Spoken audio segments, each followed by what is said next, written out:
नमस्कार, जय हिंद साथियों। आज की इस वीडियो में हम बात करेंगे निदेशालय के उस स्मरण पत्र की जिसमें शाला दर्पण पोर्टल पर विषयाध्यापक और कक्षाध्यापक मैपिंग की सूचना अविलंब पूर्ण करने के लिए कहा गया है। और यह जो स्मरण पत्र है यह 1 अगस्त 2022 का है।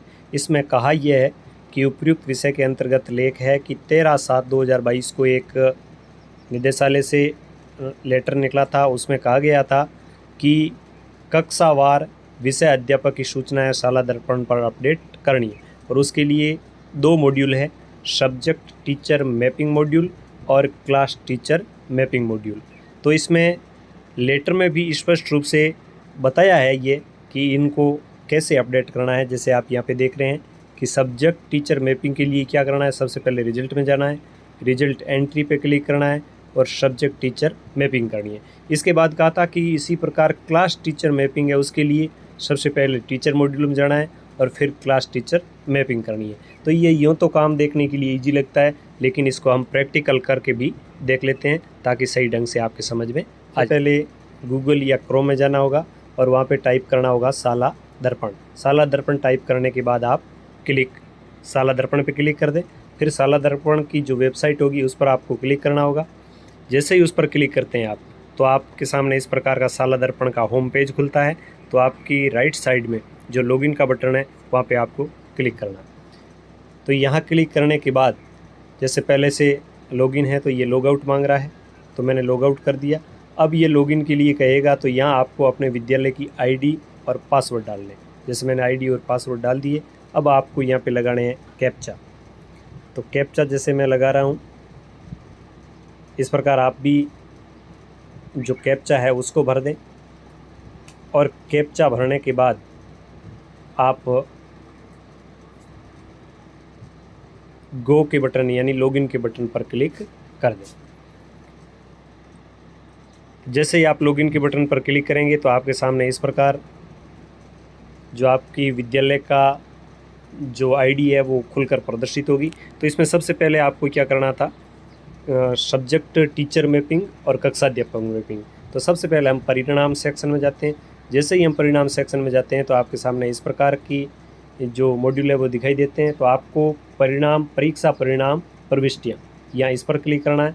जैसे ही आप इस पर क्लिक करते हैं तो आपके राइट साइड में यहाँ पर विषय अध्यापक मैपिंग स्पष्ट दिख रहा है, तो इस पर आपको क्लिक कर देना है। जैसे ही आप इस पर क्लिक करते हैं तो आपके सामने इस प्रकार सत्र वाइज यानी सत्र 18 से लगाकर 23 तक। तो आप यदि 23 की कर रहे हैं तो यहाँ पे 23 पे क्लिक करें, क्लास की 1 की कर रहे हैं तो 1 पे करें और सेक्शन कर रहे हैं तो सेक्शन ए भर दें और फिर गो के बटन पर क्लिक कर दें। तो जैसे ही आप गो के बटन पर क्लिक करते हैं तो यहाँ पे आपके सामने इस प्रकार ये सब्जेक्ट टीचर मैपिंग यानी हिंदी कौन पढ़ाता है, जैसे एक ही टीचर पढ़ा रहा है तो आप 3rd ए में कर दें। यदि अन्य कोई पढ़ा रहा है तो टीचर टाइप 2 में यहाँ पर करें। यदि एक ही अध्यापक पढ़ा रहा है तो केवल यही भरें, और यदि 2 पढ़ा रहे हैं तो आप 3rd ए ये भी भरें। और यदि पहले कोई रिलीव हो गया है फर्स्ट वाला और सेकंड वाला पढ़ा रहा है तो भी आप इसको भरें। और यदि एक ही टीचर पढ़ा रहा है तो सेकंड वाला जो कॉलम है उसमें आपको क्या भरना है, उसमें आपको NA ही भरना है। अब NA भरेंगे तो यहाँ टीचर 2 का नाम नहीं आएगा, जबकि टीचर फर्स्ट ए का ही नाम आएगा। जैसे मैंने एक फर्स्ट का नाम कर दिया। इस प्रकार सभी आप भरते जाएं और आखिर में आप सबमिट का बटन है इस पर क्लिक कर दें, ये आपकी एंट्री सेव हो जाएगी। तो ये तो बात रही जो परीक्षा परिणाम में विषयाध्यापक की जो मैपिंग थी उसकी।